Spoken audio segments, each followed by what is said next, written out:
ABCD ಗೊತ್ತಿಲ್ಲ ಇವತ್ತು ಚಿಂತಾಮಣಿ ಅಮೂಲ್ಯಲ್ಲಿ ಏನಿದೆ ಅಂತ ಹೇಳಿ ಬಾಯಿ ಬಂದಿದ್ದು ಮಾತಾಡೋದು.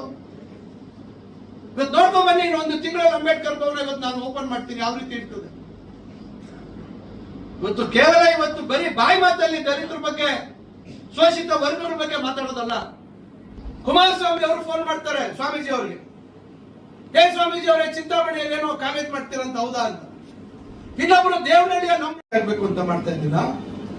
ನಾನು ವೈದ್ಯಕೀಯ ಕಾಲೇಜಲ್ಲಿ ನಾನೇನಾದ್ರೂ ಎಲ್ಲ ಪ್ರತಿಯೊಂದು ವ್ಯಾಪಾರದ ದೃಷ್ಟಿಯಲ್ಲೇ ನೋಡುವಂಥದ್ದು. ವ್ಯಾಪಾರಸ್ಥರು ಇವತ್ತು ರಾಜಕಾರಣಕ್ಕೆ ಬಂದ್ರೆ ಅವ್ರ ಮನಸ್ಥಿತಿ ವ್ಯಾಪಾರನೇ, ಪ್ರತಿಯೊಂದರಲ್ಲೂ ವ್ಯಾಪಾರನೇ. ಅವ್ರು ಎಲ್ಲರೂ ಅವರೇ ವ್ಯಾಪಾರಸ್ಥರು ಅನ್ಕೊಂಡ್ಬಿಟ್ಟಿರ್ತಾರೆ ಕೆಲವರು.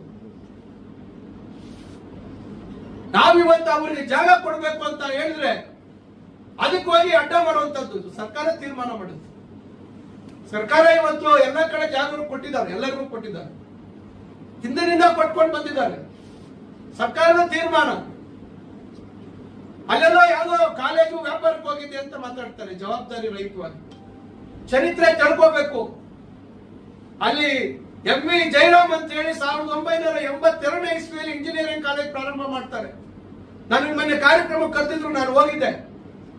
ಅವ್ರು 1993ನೇ ಇಸ್ವಿಯಲ್ಲಿ ಅವರು ಸತ್ತೋಗ್ತಾರೆ. MJ ಮೋಹನ್ ಅಂತೇಳಿ ಜವಾಬ್ದಾರಿ ಹೊತ್ಕೊಂಡು ಆ ಸಂಸ್ಥೆಯನ್ನು ಕಟ್ಕೊಂಡು ಬರ್ತಾರೆ. ಅವರು ಒಂದು ವೈದ್ಯಕೀಯ ಕಾಲೇಜು ಹೊಸಕೋಟೆ ಹತ್ರ ಮಾಡಿದ್ದಾರೆ. ಇಷ್ಟು ಹಿನ್ನೆಲೆ ಇರ್ತಕ್ಕಂಥವ್ರು ಕಾಲೇಜು ಮಾರಾಟ ಮಾಡ್ತಾರ? ಅವ್ರ್ಯಾರೋ ಪಾಪ ಅರವಿಂದ ಲಿಂಬಾವಳಿ ಅವ್ರ PI ಯಾವನೋ ಮಹಾನುಭಾವ ಹೇಳಿದ್ನಂತೆ ಇವ್ರಿಗೆ, ಈ ಮನುಷ್ಯ ಗೊತ್ತಾಗ್ಬಿಡ್ತಂತೆ, ವ್ಯಾಪಾರಕ್ಕೆ ಹೋಗಿದ್ವಂತೆ ನಾನು ನಮ್ಮ ಅಣ್ಣ ಅಂತೇಳಿ. ಯಾವ ಮಟ್ಟಕ್ಕೆ ಮಾತಾಡ್ತೀವಿ? ಅವ್ರ ಹತ್ರ ಹೋದ್ರೆ ಯಾವ್ದ್ರಲ್ಲಿ ಇಟ್ಕೊಂಡು ಹೊಡಿತಾರೆ ಅಷ್ಟೇ. ಕಾಲೇಜ್ ಇರೋದು ಕೈ ಬರ್ತದೆ. ಅವ್ರ ಹತ್ರ ಹೋಗಿ ನೀವು ಮೆಡಿಕಲ್ ಕಾಲೇಜ್ ವ್ಯಾಪಾರಕ್ಕೆ ಇಟ್ಟಿದ್ರಿ ಅಂತ ಏನಾದ್ರು ಹೇಳಕ್ ಹೋದ್ರೆ ಅವ್ರ ಕಾಲೇಜ್ ಇರೋದು ಕೈ ಬಂದು ಎರಡು ಬಿಡ್ತಾರೆ ನಿಮ್ಗೆ. ಅವ್ರೇನು ಆ ದುಸ್ಥಿತಿಗೆ ಅವ್ರು ಬಂದಿಲ್ಲ. ನಮಗೆ ಅಷ್ಟು ತಗೊಂಡ್ಕೊಳ್ಳುವಂತ ಚೈತನ್ಯ ನಮ್ಗಿಲ್ಲ, ನಿಮ್ಗಿರ್ಬೋದನ್ನು. ಏನಿವತ್ತು ಮೆಡಿಕಲ್ ಕಾಲೇಜ್ ಸ್ವಾಮೀಜಿ ಅವರು ಬಂದು ಹೋದ ಕೂಡಲೇ ಕುಮಾರಸ್ವಾಮಿ ಅವರು ಫೋನ್ ಮಾಡ್ತಾರೆ ಸ್ವಾಮೀಜಿ ಅವರಿಗೆ, ಏನ್ ಸ್ವಾಮೀಜಿ ಅವರೇ ಚಿಂತಾಮಣಿಯಲ್ಲಿ ಏನೋ ಕಾಲೇಜ್ ಮಾಡ್ತೀರಂತ, ಹೌದಾ ಅಂತ. ಇನ್ನೊಬ್ರು ದೇವನಹಳ್ಳಿಯ ನಮ್ಮ ಸ್ವಾಮೀಜಿ ಅಂದ್ರೆ ಎಷ್ಟು ಇವರಿಗೆ ಹೊಟ್ಟೆ ಊರಿದೆ ಅಂತ ಯೋಚನೆ ಮಾಡಿ. ಯಾರ ಮಾತ್ರ ನಾವು ಮಾಡ್ತಾ ಇದೀವಿ ಇವತ್ತು. ಸರ್ಕಾರಿ ಆಸ್ಪತ್ರೆ ಇವತ್ತು ಉನ್ನತ ದರ್ಜೆಗೆ ಏರಿಸಬೇಕು, ಒಂದು ಒಳ್ಳೆ ರೀತಿಯಲ್ಲಿ ಅಭಿವೃದ್ಧಿ ಆಗ್ಬೇಕು. ಇಲ್ಲಿ ಇವತ್ತು ಬಡವರಿಗೆ ಇವತ್ತು ಒಳ್ಳೆ ಸೇವೆ ಸಿಗ್ಬೇಕು, ಪ್ರಾಣಿಗಳನ್ನ ಉಳಿಸ್ಬೇಕು ಅಂತ ಹೇಳಿ ನಾವು ಚಿಂತನೆ ಮಾಡ್ತಾ ಇದ್ರೆ ಇವತ್ತು ಇವ್ರ ಮನಸ್ಸು ಎಲ್ಲಿದೆ ನೋಡಿ. ಇವತ್ತು ನಾನು ಎಲ್ಲೂ ಹೇಳಿಲ್ಲ ಇದು ವಿಚಾರ. ಇದು 4-5 ತಿಂಗಳಿಂದ ಇವತ್ತು ನಡೀತಾ ಇರ್ತಕ್ಕಂಥದ್ದು. ಪ್ರತಿಯೊಂದಕ್ಕೂ ಇವರು ಮಾಡ್ತಕ್ಕಂಥದ್ದು ಇಷ್ಟೇ. 10 ವರ್ಷದಿಂದ ನಮ್ಮ ಮೇಲೆ ಆಪಾದನೆಗಳನ್ನು ಮಾಡ್ಕೊಂಡು ಬಂದ್ರಿ. ಪ್ರತಿ ವಿಧಾನಸಭೆ ಅಧಿವೇಶನದಲ್ಲಿ ನಮ್ಮ ಬಗ್ಗೆ ಪ್ರಶ್ನೆಗಳು ಹಾಕಿದ್ರಿ. ಇಲ್ಲಿ ಯಾವ ಅಭಿವೃದ್ಧಿ ವಿಚಾರದಲ್ಲಿ ಜನರಿಗೆ ಇರ್ತಕ್ಕಂಥ ಸಮಸ್ಯೆ, ಜನರ ಕಷ್ಟ ಸುಖಗಳಿಗೆ ಆಗ್ತಕ್ಕಂಥ ಸೌಲಭ್ಯದ ಬಗ್ಗೆ ಪ್ರಶ್ನೆಗಳು ಹಾಕಲಿಲ್ಲ. ಕೇವಲ ವೈಯಕ್ತಿಕವಾಗಿ ನಮ್ಮ ಮೇಲೆ ಪ್ರಶ್ನೆಗಳಾಗ್ಬಿಟ್ರೆ ನಾವು ಎದುರು ಬಿಟ್ಟು ಹೊಡೆದೋಗ್ಬಿಡ್ತೀವಿ ಅಂತನಾ? ಯಾರು ಎದುರ್ಕೊಳ್ಳುವಂತದ್ದಿಲ್ಲ. ಜನ ಇವತ್ತು ನಿಮ್ಮ ಈ ಉಡಾಫೆ ಮಾತುಗಳು, ಎಡಬಿಡಂಗಿ ಮಾತುಗಳನ್ನ ಕೇಳಿ ಕೇಳಿ ಕೇಳಿ ಮೊನ್ನೆ 30,000ದಲ್ಲಿ ನನ್ನ ಗೆಲ್ಲಿಸಿದ್ರು. ಯಾರು ಇದಕ್ಕೆ ಬೆಲೆ ಕೊಡೋರಿಲ್ಲ. ಇವತ್ತು ನಾವು ಎಷ್ಟು ಒದ್ದಾಡ್ತಾ ಇದೀವಿ. ಇವತ್ತು ನಮ್ಮ ಮಕ್ಕಳಿಗೆ ಇವತ್ತು ಒಂದು ಒಳ್ಳೆ ಭವಿಷ್ಯತ್ತು ರೂಪಿಸಬೇಕು ಅಂತ ಇವತ್ತು ಕಟ್ತಾ ಇರ್ತಕ್ಕಂಥ ಕಾಲೇಜುಗಳು ನೋಡಿ, ಇವತ್ತು ಪಾಲಿಟೆಕ್ನಿಕ್ ನೋಡಿ, ಇವತ್ತು ಒಂದು ಸ್ಟೇಡಿಯಂ ನೋಡಿ, ಇವತ್ತು ಒಂದು ಕ್ರಿಕೆಟ್ ಕ್ರೀಡಾಂಗಣ ಮಾಡ್ತಾ ಇದೀವಿ. ಇವತ್ತಲ್ಲಿ ರಾಮಕುಂಟೆಯಲ್ಲಿ ಮಾಡ್ತಾ ಇರುವಂತಹ ಸೌಲಭ್ಯ IDSMT ಅಂತ ಹೇಳಿ ಅವ್ರ ಮುಂದೆ ಫುಲ್ ಹೇಳ್ಬಿಟ್ಟು ನೋಡೋಣ. IDSMT ಅಂದ್ರೆ ಏನು ಅಂತ ಅವ್ರು ಹೇಳ್ಬಿಟ್ಟು ನೋಡೋಣ. ನಮ್ಮ ತಂದೆ ಅವರು ಮಂತ್ರಿ ಇದ್ದಂತ ಸಂದರ್ಭದಲ್ಲಿ integrated development of small and medium towns ಅಂತಕ್ಕಂಥ ಒಂದು ಯೋಜನೆ, ಅಂದು ಕೇಂದ್ರ ಸರ್ಕಾರದಿಂದ ತಂದಂತ ಯೋಜನೆ. ಅವತ್ತು ಅವರು ನಗರಾಭಿವೃದ್ಧಿ ಸಚಿವರಾಗಿದ್ದಂತ ಸಂದರ್ಭದಲ್ಲಿ ಇಡೀ ರಾಷ್ಟ್ರದಲ್ಲಿ ಪ್ರಥಮ ಹಟ್ಟಕ್ಕೆ ತಗೊಂಡೋದ್ರು. ಇಂಥ IDSMT ಯೋಜನೆಗಳನ್ನ ಇಡೀ ರಾಜ್ಯದಲ್ಲಿ ಎಲ್ಲ ಕಡೆ ಮಾಡುವಂತದ್ದು ಮಾಡಿದ್ರು. ಅವತ್ತು ನಮ್ಮ ತಂದೆ ಅವರು ಚುನಾವಣೆಯಲ್ಲಿ ಅಲ್ಪ ಮತಗಳಲ್ಲಿ ಸೋತರು. ಕಟ್ಟಡ ಪೂರ್ಣ ಆಗಿರ್ಲಿಲ್ಲ, ಬೇರೆಯವ್ರು ಗೆದ್ದಿದ್ರು. ಕಟ್ಟಡ ನಿರ್ವಹಣೆ, ಕಟ್ಟಡ ಸರಿಯಾದ ರೀತಿ ಕಾಮಗಾರಿ ಆಗಲಿಲ್ಲ. ಆ ಸಂದರ್ಭದಲ್ಲಿ 10 ವರ್ಷ ಹಾಗೆ ಬಿದ್ದೋಯ್ತು.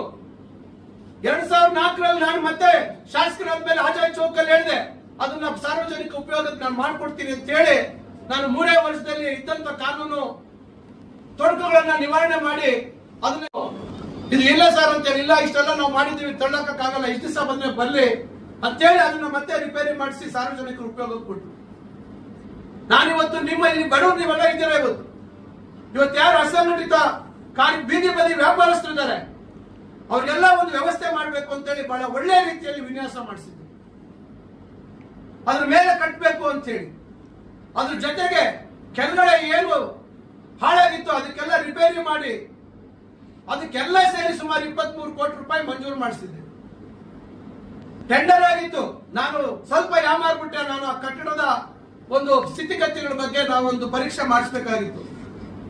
ಕಾಮಗಾರಿ ಶುರು ಮಾಡುವಂತ ಸಂದರ್ಭದಲ್ಲಿ ನಮ್ಗೆ ಮೇಲೆ ಚಾವಣಿ ತೂತ್ ಬೀಳ್ತಾ ಇತ್ತು, ಇವೆಲ್ಲ ಆಗ್ತಾ ಇತ್ತು ಸಮಸ್ಯೆ. ತಕ್ಷಣ ಗಾಬರಿಯಾಗಿ ನಾವು ಅದನ್ನ ಪರೀಕ್ಷೆ ಮಾಡಿಸಿದ್ವಿ. ಪರೀಕ್ಷೆ ಮಾಡಿದಾಗ ಅವ್ರು ಹೇಳಿದ್ರು, ಸರ್ ನೀವು ಈ ತಕ್ಷಣ ಬಿಲ್ಡಿಂಗ್ ತೆಗಿಬೇಕು, ಯಾಕಂದ್ರೆ ನಾವು ಅದನ್ನ ಮೇಲೆ ಕ್ಲೀನ್ ಬೇರೆ ಮಾಡ್ಬಿಟ್ಟಿದ್ವಿ, ತೆಗೆದು ಹೊಸದ್ ಹಾಕೋಣ, ಪೂರ್ತಿ ತೆಗೆಯೋದು ಬೇಡ ಅಂತ ಹೇಳಿ. ಅವ್ರು ಹೇಳಿದ್ರು ಪಿಲ್ಲರ್ಗಳಲ್ಲೇ ಎಷ್ಟು ಬಲ ಇಲ್ಲ ಸರ್, ಇದೆಲ್ಲ ಅವಾಗೆಲ್ಲ ಬಹಳ ದಿವಸ 10 ವರ್ಷ ಹಾಗೆ ಬಿಟ್ಟು ನೀರೆಲ್ಲ ಇಳಿದು ಆ ಪಿಲ್ಲರ್ಗಳೆಲ್ಲ ಎಲ್ಲ ಕಬ್ಬಿಣ ಎಲ್ಲ ಕಿಲ್ ಬಿಡ್ಬಿಟ್ಟಿದೆ, ನೀವು ಇದೇನು ಮಾಡಕ್ಕಾಗಲ್ಲ, ನೀವು ಎಷ್ಟೇ ಇದಕ್ಕೆ ರಿಪೇರಿ ಮಾಡಕ್ಕಾಗಲ್ಲ ಅಂತ. ಇಷ್ಟೆಲ್ಲ ಆದ್ಮೇಲೆ ನಾವು ಬೆಂಗಳೂರಿನಲ್ಲಿ ಬೋರಿಂಗ್ ಆಸ್ಪತ್ರೆ ಪಕ್ಕದಲ್ಲಿ ಕಾವೇನೋ ಒಂದು ಕಾಂಪೌಂಡ್ ಗೋಡೆ ಕುಸಿದು 6-7 ಜನ ಪ್ರಾಣ ಕಳ್ಕೊಂಡ್ರು. ಇವೆಲ್ಲ ಆದಾಗ ಸರ್ಕಾರ ಬಹಳ ಗಂಭೀರವಾಗಿ ತಗೊಂಡು ತಕ್ಷಣ ಅದನ್ನ ನೀವು ಇದು ಮಾಡ್ಬೇಕು, ಇಲ್ಲ ಅಂದ್ರೆ ನಾಳೆ ಏನಾದ್ರೂ ಮಳೆ ಗಿಳೆ ಏಕಾಏಕಿ ಜೋರ್ ಮಳೆ ಬಂದಾಗ ನಾಳೆ ಪ್ರಾಣಿ ಹಾನಿ ಆದ್ರೆ ಯಾರು ಜವಾಬ್ದಾರಿ?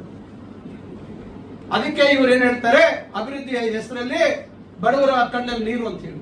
ಯಾರು ಅದನ್ನ ಸೃಷ್ಟಿ ಮಾಡಿದ್ಯಾರು? IDSMT ಯಾರು ನೀವು ಕಟ್ಸಿದ್ರ? ಇವತ್ತು ಮುನ್ಸಿಪಾಲಿಟಿ ಕಟ್ಟಿರ್ತಕ್ಕಂಥ ಅಂಗಡಿಗಳೆಲ್ಲ ನೀವು ಕಟ್ಸಿದ್ರ? 10 ವರ್ಷ ಇದ್ರೆ ನೀವು ಯೋಗ್ಯತೆಗೆ ಒಂದು ಅಂಗಡಿ ಕಟ್ಟಾಗಿ ಯೋಗ್ಯತೆ ಆಗಿಲ್ಲ ನಿಮ್ಗೆ.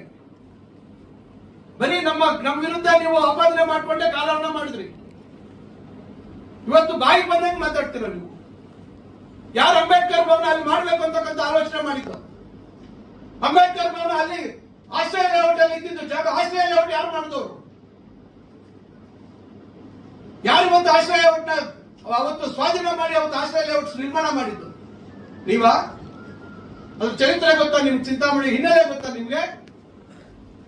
ಯಾವುದೂ ಗೊತ್ತಿಲ್ಲ ನಿಮ್ಗೆ. ಅಂಬೇಡ್ಕರ್ ಭವನ ಅಲ್ಲಿ ಎಲ್ಲ ರೀತಿ ತಯಾರು ಮಾಡಿದೆ ನಾನು. 5 ಲಕ್ಷ ಇತ್ತು ದುಡ್ಡು ಅವತ್ತು ಸರ್ಕಾರದಲ್ಲಿ. ಎಲ್ಲ ನಮ್ಮ ಸ್ನೇಹಿತರು ಸರ್ ಬೇಡ ಊರ್ ಮಧ್ಯೆ ಕೊಡ್ಬೇಕು ಅಂದ್ರು, ಊರಲ್ಲಿ ಕೊಡ್ಬೇಕು ಅಂದ್ರು.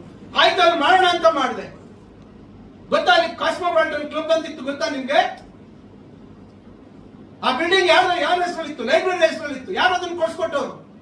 ದಾಖಲೆಗಳಿದಾವೆ. 2 ವರ್ಷ ಕಷ್ಟಪಟ್ಟು ಆ ಕಡೆ ಪಟೇಲ್ರು ಬಿಲ್ಡಿಂಗ್ ಅಂತಿತ್ತು, ಈ ಕಡೆ ಕಾಸ್ಮೋಪಾಲಿಟನ್ ಕ್ಲಬ್ ಅಂತಿತ್ತು. ಅದೆಲ್ಲ ಕೊಡದೆ ಇದ್ರೆ ಜಾಗ ಆಗ್ತಿತ್ತು ಅಲ್ಲಿ? ABCD ಗೊತ್ತಿಲ್ಲ ಇವತ್ತು ಚಿಂತಾಮಣಿ ಆ ಮೂಲೆಯಲ್ಲಿ ಏನಿದೆ ಅಂತ ಹೇಳಿ. ಬಾಯಿ ಬಂದಿದ್ ಮಾತಾಡೋದು. ಇವತ್ತು ನೋಡ್ಕೊಂಡ್ ಬನ್ನಿ, ಇನ್ನೊಂದು ತಿಂಗಳಲ್ಲಿ ಅಂಬೇಡ್ಕರ್ ಭವನ ಇವತ್ತು ನಾನು ಓಪನ್ ಮಾಡ್ತೀನಿ. ಯಾವ ರೀತಿ ಇರ್ತದೆ ಇವತ್ತು? ಕೇವಲ ಇವತ್ತು ಬರೀ ಬಾಯಿ ಮಾತಲ್ಲಿ ದಲಿತರ ಬಗ್ಗೆ, ಶೋಷಿತ ವರ್ಗಗಳ ಬಗ್ಗೆ ಮಾತಾಡೋದಲ್ಲ, ನಾವು ಮಾಡುವಂತ ಕೆಲಸಗಳಲ್ಲಿ ಇರಬೇಕಾಗುತ್ತೆ. ಈಗಾಗಲೇ IDSMT ಮಾರುಕಟ್ಟೆ ಮರು ವಿನ್ಯಾಸ ಮಾಡಿದ್ದೀವಿ. ಆಗಿದ್ದಂತ ಟೆಂಡರ್ ಕ್ಯಾನ್ಸಲ್ ಮಾಡಿದ್ದೀವಿ. ಈಗ 1.5-2 ತಿಂಗಳಲ್ಲಿ ಮತ್ತೆ ಎಲ್ಲ ಪೂರ್ಣ ಮಾಡಿ ಕೆಲಸ ಶುರು ಮಾಡಬೇಕು. ನನಗೂ ಅಷ್ಟು ಮಾತ್ರ ಮಾನ್ಯತೆ ಇಲ್ವಾ? ಬಡವರು ಎಲ್ಲಿ ಕೆಲಸ ಮಾಡ್ತಾರೆ, ಏನ್ ಮಾಡ್ಬೇಕು ಅನ್ನೋದು ನನಗೂ ಇಲ್ವಾ? ಇಷ್ಟೆಲ್ಲ ಮೂಲಭೂತ ಸೌಲಭ್ಯ ಯಾರಿಗೋಸ್ಕರ ಮಾಡ್ತಾ ಇದ್ದೀವಿ? ನಿಮಗೋಸ್ಕರ. ಯಾವ್ಯಾವ ವೃತ್ತಿಯಲ್ಲಿದ್ದೀವಿ ಇದ್ರ ಇವತ್ತು ಕೈಗಾರಿಕೆಗಳು ಇವೆಲ್ಲ ಯಾವ ದಾರಿ ಇಡಿಸಿದ್ರಿ ನೀವು? ರೈತರಿಗೆ ಯಾವತ್ತಾದ್ರೂ ನೇರವಾಗಿ ಚೆಕ್ ಕೊಡುವಂತ ಕೆಲಸ ಮಾಡಿ. ಇದೇ ಕೈಗಾರಿಕೆಗಳು ಅಭಿವೃದ್ಧಿ ಆದ್ರೆ ಇವತ್ತು ನಿಮ್ಮಂತವ್ರು ಎಷ್ಟು ಜನಕ್ಕೆ ಇವತ್ತು ಕೆಲಸ ಸೃಷ್ಟಿ ಆಗುತ್ತೆ? ಇವತ್ತು ಅಸಂಘಟಿತ ಕಾರ್ಮಿಕರಿಗೆ ಎಷ್ಟು ಜನಕ್ಕೆ ಸೃಷ್ಟಿ ಆಗುತ್ತೆ ಕೆಲಸ? ಊರು ಅಭಿವೃದ್ಧಿ ಆದ್ರೆ ಎಷ್ಟು ಕೆಲಸ ಸೃಷ್ಟಿ ಆಗುತ್ತೆ? ಬೇರೆ ಬೇರೆ ಊರಿಗೆ ಯಾಕೆ ಹೋಗ್ಬೇಕು ಕೆಲಸ ಹುಡ್ಕೊಂಡು? ನಾವು ನಮ್ಮೂರಲ್ಲೇ ಕೆಲಸ ಆಗುತ್ತೆ. ಇವೆಲ್ಲ ನಾವು ಯಾಕೆ ಮಾಡ್ತಾ ಇದೀವಿ? ಇವತ್ತು ದೊಡ್ಡ ಸಂಖ್ಯೆಯಲ್ಲಿದ್ದಾರೆ ಕಾರ್ಮಿಕರು ಚಿಂತಾಮಣಿ ಮತ್ತು ಶಿಡ್ಲಘಟ್ಟದಲ್ಲಿ ಅಂತ ಹೇಳಿ ಸರ್ಕಾರ ಕಾರ್ಮಿಕರ ವಸತಿ ಶಾಲೆ ಮಂಜೂರು ಮಾಡ್ತು. ಹೊಸದಾಗಿ ನಮ್ಮ ಕಾರ್ಮಿಕ ಸಚಿವರು ಸಂತೋಷ್ ನಾಡ್ ಅವರು ಒಳ್ಳೆ ತೀರ್ಮಾನ ಮಾಡಿದ್ರು. ಕಾರ್ಮಿಕರ ಮಕ್ಕಳಿಗೆ ವಸತಿ ಶಾಲೆ ಆಗ್ಬೇಕು, ಒಳ್ಳೆ ಗುಣಮಟ್ಟದ ಶಿಕ್ಷಣ ಕೊಡಬೇಕು ಅಂತಕ್ಕಂಥ ದೃಷ್ಟಿಯಲ್ಲಿ ಬಾಗೇಪಲ್ಲಿ ಕೊಟ್ರು. ನನಗೆ ಬೇಸರ ಆಗ್ಲಿಲ್ಲ, ಆಯ್ತು ತೊಂದರೆ ಇಲ್ಲ ಅಂತೇಳಿ ನಾನು ಚಿಂತಾಮಣಿಗೆ ಬೇಕೇ ಬೇಕು ಅಂತ ಮಾಡಿ ಈಗ ಮೊನ್ನೆ ಬಜೆಟ್ ಅಲ್ಲಿ ಚಿಂತಾಮಣಿಗೂ ಮಂಜೂರಾಗಿದೆ. 10 ಎಕರೆ ಜಾಗ ನಾವು ನಿಗದಿ ಮಾಡಿದ್ದೀವಿ. 10 ಎಕರೆ ಕೊಡ್ತಾ ಇದ್ದೀವಿ ಜಾಗ. ಇವತ್ತು ಸುಮಾರು 45 ಕೋಟಿ ರೂಪಾಯಿಯಲ್ಲಿ ಇವತ್ತಲ್ಲಿ ಬಿಲ್ಡಿಂಗು ಮತ್ತು ಇತರೆ ಸೌಲಭ್ಯದೊಳಗೆ ನಾವು ಕಾಮಗಾರಿ ಶುರು ಮಾಡೋದಕ್ಕೆಲ್ಲ ತಯಾರು ಮಾಡ್ತಾ ಇದ್ದೀವಿ. ಒಂದು ಒಳ್ಳೆ ರೀತಿ ವಿನ್ಯಾಸ ಮಾಡಿಸೋದಕ್ಕೆ ನನಗೆ ಅವ್ರು ಹೇಳಿದ್ದಾರೆ, ನೀವೇ ಒಳ್ಳೆ, ನೀವು ಚೆನ್ನಾಗಿ ಮಾಡಿಸ್ತೀರಾ, ನೀವೇ ಮಾಡಿಸ್ಕೊಡಿ ಅಂತ ಹೇಳಿ. ಇಷ್ಟೆಲ್ಲ ಯಾರಿಗೋಸ್ಕರ ಮಾಡ್ತಾ ಇದ್ದೀವಿ ನಾವು? ಯಾರು ಹೇಳಿಗೋಸ್ಕರ ಮಾಡ್ತಾ ಇದ್ದೀವಿ ನಾವು? ಇವತ್ತು ನನಗಿರ್ತಕ್ಕಂಥದ್ದು ಇಷ್ಟೇ ಕೆಲಸ ಇಲ್ಲ, ನನ್ನ ಕ್ಷೇತ್ರದ ಅಭಿವೃದ್ಧಿ ಬಗ್ಗೆ ಚಿಂತನೆ ಇಲ್ಲ, ನನ್ನ ಇಲಾಖೆಯಲ್ಲಿ ಯಾವ ರೀತಿ ಒಳ್ಳೆ ಕೆಲಸ ಮಾಡಬೇಕು ಅಂತಕ್ಕಂಥ ಚಿಂತನೆ. ನೀವು ಉಪಸಭಾಪತಿ ಇದ್ರಲ್ಲ, ಯಾರನ್ನು ಇಟ್ಕೊಂಡು ಮಾದೇವಪ್ಪನ ಸುತ್ತಲೂ ಯಾರನ್ನ ಹೇಳಿ ಕರೆಸಿ ಏನೇನು ಅವ್ರ ಮೇಲೆ ಒತ್ತಡ ಹಾಕಿ ವಸೂಲಿ ಮಾಡ್ಕೊಂಡ್ರಲ್ಲ, ಆ ರೀತಿ ಅನ್ಕೊಂಡ್ಬಿಟ್ರೆ ಯಾವಾಗೂ ಎಲ್ಲರೂ ನಿಮ್ಮಂಗೆ ಅನ್ಕೊಂಡ್ಬಿಟ್ಟಿದಾರ? ನೀವು ಮೂಲತಃ ವ್ಯಾಪಾರಸ್ಥ. ನೀವು ವ್ಯಾಪಾರಕ್ಕಾಗಿ ಇವತ್ತು ಚಿಂತಾಮಣಿಗೆ ಬಂದಿರುವಂತದ್ದು.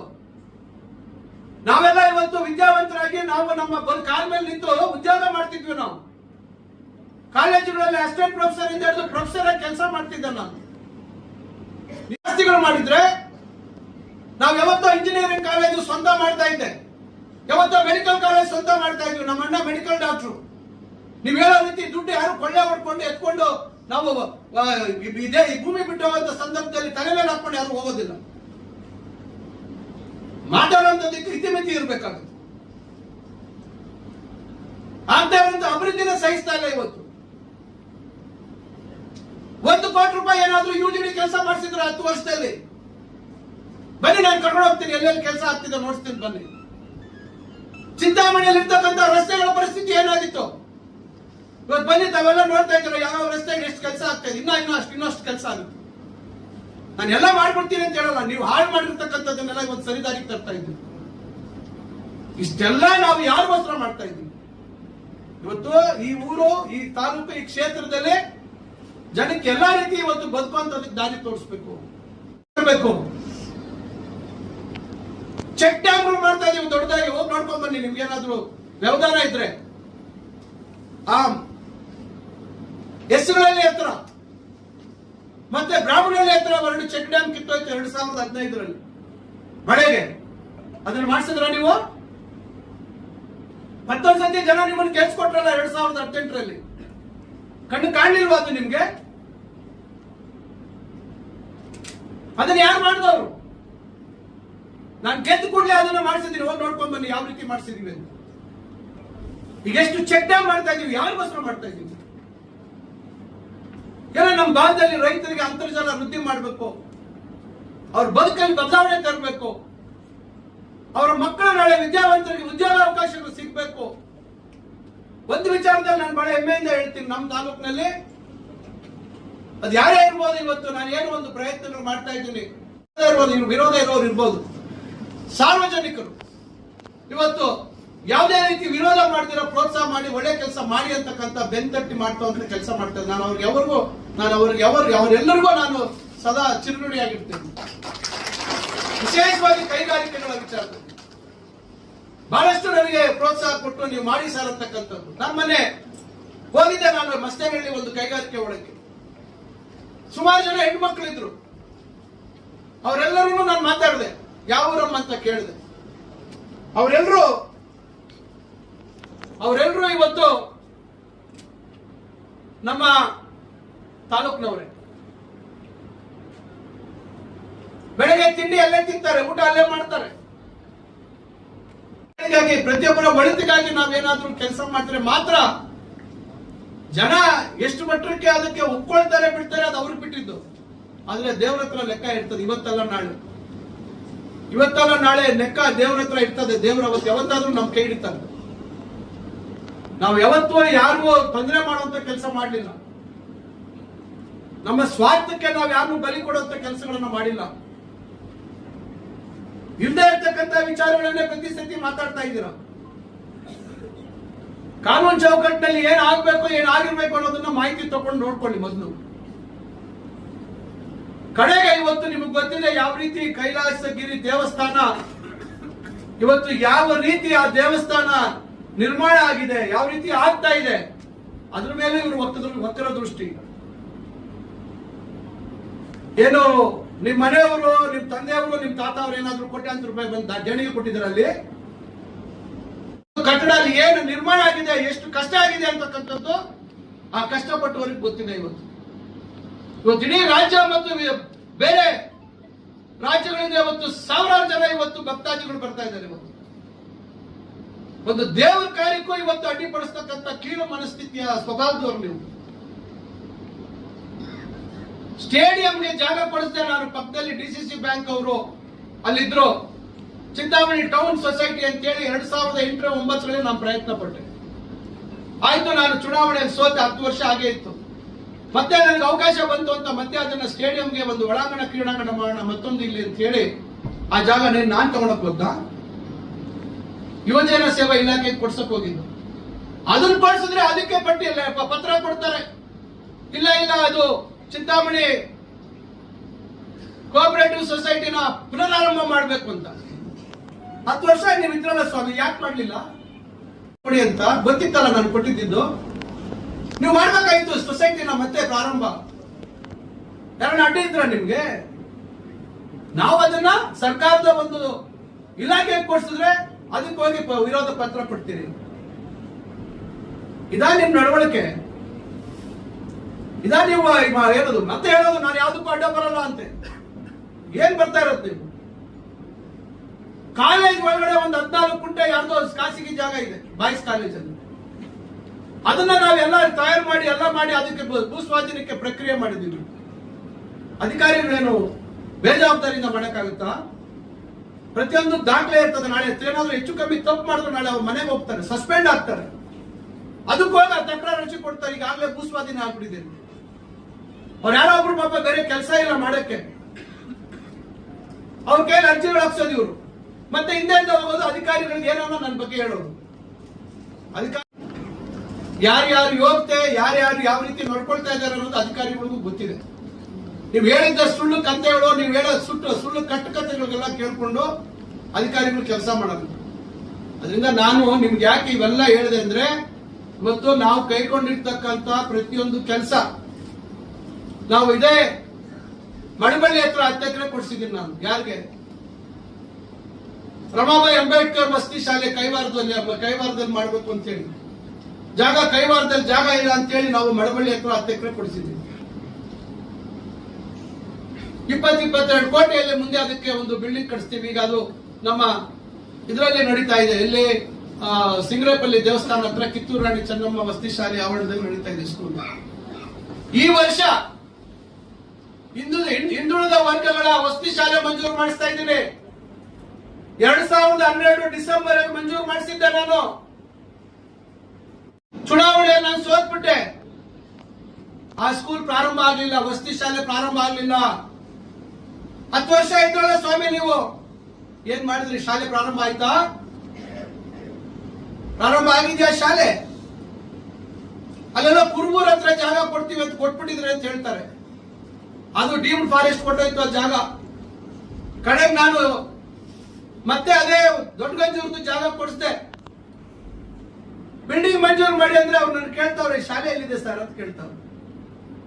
ಇಲ್ಲ ಇದಾಗಿದೆಯಲ್ಲ ಅಂದ್ರೆ, ಇಲ್ಲ 2012 ನೀವು ಶುರು ಮಾಡಿಲ್ಲ ಶಾಲೆ, ಲ್ಯಾಬ್ಸ್ ಆಗೋಗಿದೆ, ಶಾಲೆನೇ ಶುರುವಾಗಿಲ್ಲ ವಸತಿ ಶಾಲೆ. ಈಗ ನಾನು ಯಾಕೆ ಹೇಳಿದೆ ಅಂದ್ರೆ, ಈಗ ವಸತಿ ಶಾಲೆ ಮಂಜೂರು ಮಾಡಿದ್ರು ಹೋದ ವರ್ಷ ಕೈವಾರ ಹೋಬಳಿಗೆ. ಕಿತ್ತೂರು ರಾಣಿ ಚೆನ್ನಮ್ಮ ಆವರಣದಲ್ಲಿ ಪ್ರಾರಂಭ ಆಯಿತು ಶಾಲೆ ಅಧಿಕೃತವಾಗಿ ಪ್ರಾರಂಭ ಆಗಿದೆ. ಈಗ ನಾನು ಜಾಗ ಕೊಟ್ಟು ಕನ್ನಡ ಕೊಟ್ರೆ ಅದನ್ನೇ ಕನ್ನಡ ಆದ್ಮೇಲೆ ಅಲ್ಲಿ ಶಿಫ್ಟ್ ಆಗುತ್ತೆ. ಇವತ್ತು ಹಿಂದುಳಿದ ವರ್ಗಗಳ ವಸತಿ ಶಾಲೆ ಶುರು ಆಗಿದೆ. ಶಾಲೆ ಶುರು ಮಾಡಬೇಕು ಅನ್ನೋ ಪರಿಜ್ಞಾನ ಇರಲಿಲ್ಲ. ಕಡೆಗೆ ನಾನು ನಂದಿ ಕ್ಯಾಬಿನೆಟ್ ಅಲ್ಲಿ ಪ್ರಯತ್ನ ಪಟ್ಟು ಯಾರು ಅಡ್ಡಿಪಡಿಸ್ಬಿಟ್ರು.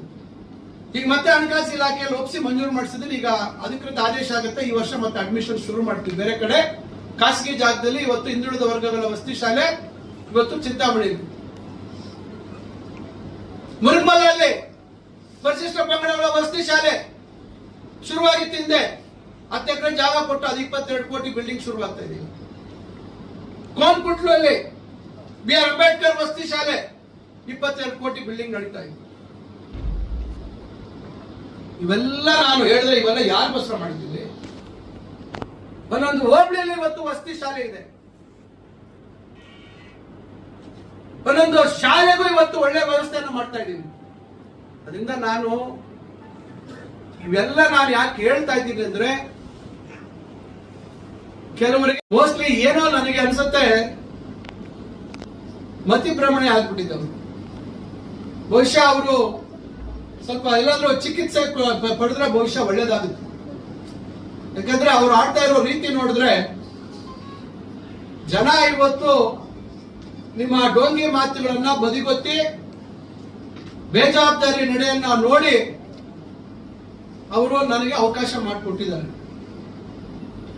ನಾನು ಪ್ರಾಮಾಣಿಕವಾಗಿ ಇವತ್ತು ಒಂದು ಮಂತ್ರಿ ಆಗಿದ್ರು ಸಹ ನನ್ನ ತಾಲೂಕಿನಲ್ಲಿ ಇವತ್ತು ಏನೆಲ್ಲ ಅಭಿವೃದ್ಧಿ ಆಗ್ಬೇಕು ಅಂತ ಹೇಳಿ, ಆಸ್ಪತ್ರೆ, ಕ್ರಿಟಿಕಲ್ ಕೇರ್ ಯೂನಿಟ್,